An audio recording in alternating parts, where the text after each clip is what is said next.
जय साथियों, एक बार पेडागोजी की जो क्लास है वो फिर से मैं कंटिन्यू कर रहा हूँ यहाँ पे।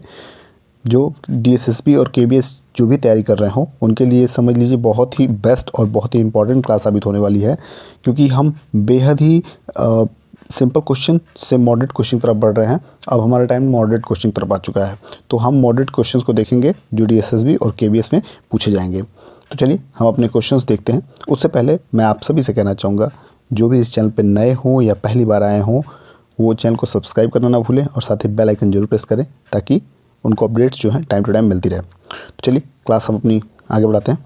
पहला नंबर क्वेश्चन है, किशोरावस्था में व्यवहार व मनोवृत्ति पर सबसे ज़्यादा जो प्रभाव पड़ता है हमें उनको बताना है। संगी साथियों का, शिक्षक का, माता पिता का या चलचित्रों का। तो सबसे ज़्यादा जो प्रभाव पड़ता है वो संगी साथियों पर पड़ता है। किसका पड़ता है? संगी साथियों का। दूसरा प्रश्न है, किसी समुदाय में आसानी से संबंध बनाने व समायोजित होने की क्षमता कहलाती है, तो उस क्षमता को बताना है। बौद्धिक, सामवेगिक, आध्यात्मिक या अभिक्षमता। तो इसका सही आंसर हो जाएगा सामवेगिक क्षमता, सामवेगिक बुद्धि। क्या हो जाएगा? सामवेगिक बुद्धि।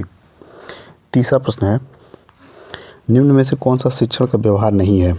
हस्तक्षेप रहित, एक तंत्रात्मक शिक्षण, निदानात्मक शिक्षण या प्रजातांत्रिक शिक्षण। ये माफ़ करिए दोस्तों, पहला जो ऑप्शन था हस्तक्षेप रहित शिक्षण था। मैंने केवल हस्तक्षेप रहित पढ़ा, शिक्षण मैंने नहीं पढ़ा। तो इसका जो सही ऑप्शन हो जाएगा वो निदानात्मक शिक्षण हो जाएगा। क्या हो जाएगा? निदानात्मक शिक्षण, निदानात्मक। देखिए चौथा प्रश्न है, निम्नलिखित में से कौन सा अधिगम का ज्ञानात्मक सिद्धांत नहीं है? निम्नलिखित में से यानी कि इन चारों में से कौन सा अधिगम का ज्ञानात्मक सिद्धांत नहीं है?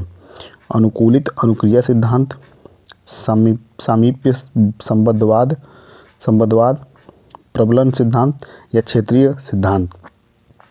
तो इसका सही जो ऑप्शन हो जाएगा वो हो जाएगा क्षेत्रीय सिद्धांत। क्या हो जाएगा? क्षेत्रीय सिद्धांत। इसी क्रम में पांचवा प्रश्न है, देखिए ये सारे मॉडरेट लेवल क्वेश्चन हैं, ये हल्के नहीं है। जितना लोगों को आसान लग रहा है ये क्वेश्चन उतने आसान नहीं है, इसीलिए मैंने इस सीरीज को थोड़ा मॉडरेट किया है। अगर आपको भी ये क्लास अच्छी लग रही हो तो ज़रूर इस सेशन को लाइक करिएगा। तो चलिए पाँचवा नंबर क्वेश्चन देखते हैं। दो या दो से अधिक व्यक्तियों के द्वारा तथ्यों, विचारों, अभिमतों अथवा संवेगों का आदान प्रदान कहलाता है। क्या कहलाता है उसे हमें बताना है। शिक्षण, सूचना, संप्रेषण, अधिगम। तो इसका सही ऑप्शन हो जाएगा वो संप्रेषण हो जाएगा, यानी कि मैसेज जो दिया जाता है उसे संप्रेषण कहते हैं। छठा जो है, बालक का आयु वर्ग जिसमें सोच विचार क्षमता शुरू हो जाती है वह है 1.5 से 2 वर्ष, 2.5 से 3 वर्ष, 3 से 4 वर्ष, 4 वर्ष के पश्चात। तो इसका सही ऑप्शन हो जाएगा 2.5 से 3 वर्ष जो होता है इनके सोच विचार की क्षमता जो है शुरू हो जाती है। इसी क्रम में हमारा सातवां नंबर क्वेश्चन है, शिक्षक के लिए पाठ्य योजना बनाना आवश्यक है। तो किस लिए आवश्यक है ये हमें बताना है। माफ़ करिएगा दोस्तों, छात्रों में रुचि बनाए रखने के लिए, छात्रों को व्यस्त रखने के लिए, अनुदेशन उद्देश्यों की प्राप्ति के लिए, स्वयं की योग्यता बताने के लिए। तो इसका सही ऑप्शन हो जाएगा वो हो जाएगा अनुदेशन उद्देश्य की प्राप्ति के लिए, अनुदेशन उद्देश्य की प्राप्ति के लिए। जो तीसरा नंबर का ऑप्शन है ये सही हो जाएगा इसमें, सातवें प्रश्न में। आठवां प्रश्न है, इसको मैं पढ़ रहा हूँ। निम्नलिखित में से कौन सा व्यवहारिक विकार नहीं है? पहला है असफलता, दूसरा पलायन, तीसरा भ्रम, चौथा मनस्पात। तो इसका सही ऑप्शन हो जाएगा असफलता। क्या हो जाएगा? सफलता जो है व्यवहारिक विकार नहीं है। देखिए नौवां प्रश्न है, एक पूर्ण शारीरिक, मानसिक एवं सामाजिक कल्याण की स्थिति कहलाती है। क्या कहलाती है वो से बताना है। समायोजन, मानसिक स्वास्थ्य विज्ञान, मानसिक स्वास्थ्य या उपयुक्त सभी। तो इसका सही ऑप्शन जो हो जाएगा वो हो जाएगा मानसिक स्वास्थ्य। क्या हो जाएगा? मानसिक स्वास्थ्य।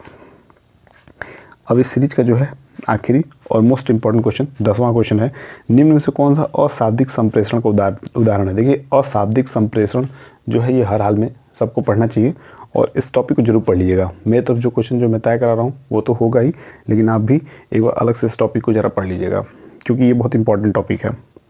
अशाब्दिक संप्रेषण का सेंस ये होता है जैसे कोई भी मैसेज जो हम बिना लिखे या बिना बोले दे वो हम उसे अशाब्दिक संप्रेषण कहते हैं।